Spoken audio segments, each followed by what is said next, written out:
And I was asking Allah subhanahu wa ta'ala for a very specific sign that my mother, if, if her heart was ready to hear the truth, for her, let the sign be for her to come to me and to ask me, rather than myself taking the initiative to say something to her.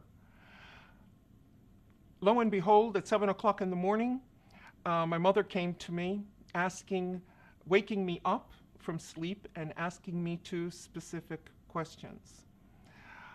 She said, "I'm so sorry to disturb you, but I just have to ask you two things." And I said, "Well, go ahead, Mom, what is it?" And she said to me, "Are you still a Christian?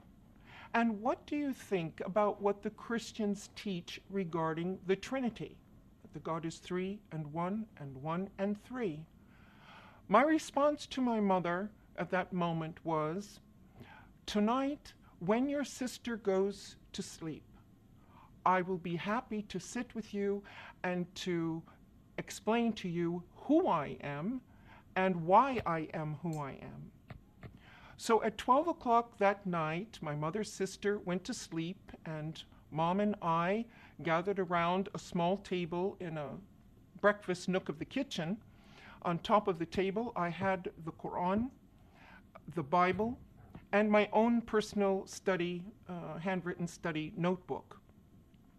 We sat and had a discussion for 2 hours, going back to our original beliefs and progressing through what we've always been taught, both in the Catholic Church, in the Protestant churches.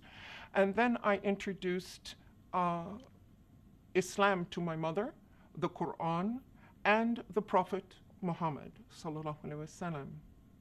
When we both completed this discussion, it was exactly 2 hours later, 2 o'clock in the morning.